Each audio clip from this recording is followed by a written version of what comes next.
एक बार एक गांव में एक बकरी चराने वाला रहता था। वो बकरी का दूध बेचकर अपनी आजीविका चलाता था।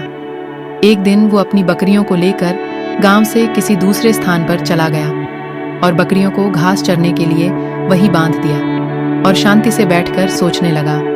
लेकिन उसको अचानक वहां एक गुफा दिखाई देती है। वह उस गुफा की तरह जाता है तो उसका पता चलता है कि वहां भेड़ों का एक समूह है। उसके मन में लालच आ जाता है। वो ये सोचता है, अगर आज मैं इन बकरियों की जगह भेड़ों को लेकर जाऊं तो मेरी कमाई दोगुनी हो सकती है। लेकिन तब तक बारिश आ चुकी थी। लेकिन लालच के आगे इंसान नहीं रुकता है। उसने बारिश की चिंता न करते हुए घास काटना शुरू कर दिया और जब घास का एक गट्ठर उसने बांध लिया तो वो उस गुफा की तरफ चला गया और थोड़ी घास उन भेड़ों को डालने लगा।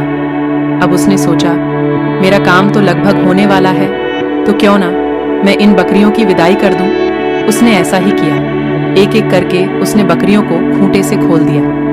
धीरे धीरे सभी बकरियों का वहां से पलायन हो गया, यानी कि बकरियां वहां से गायब हो चुकी थी। वो गुफा के अंदर वापस जाता है।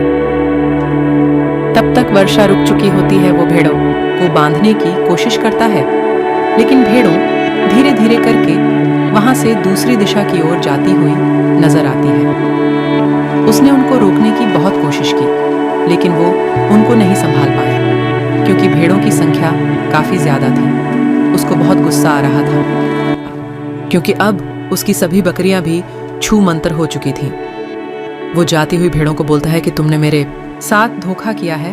मैंने तुम्हारे लिए बारिश में भीगकर घास काटी और प्यार से खिलाई, फिर भी तुम चली गई। अब वो सोचने लगा कि गलती तो मेरी ही है, जो मेरे मन में लालच आया। काश मैंने उन बकरियों को नहीं छोड़ा होता तो आज मेरे पास मेरी प्यारी बकरियां होती। लालच का फल उसको मिल चुका था।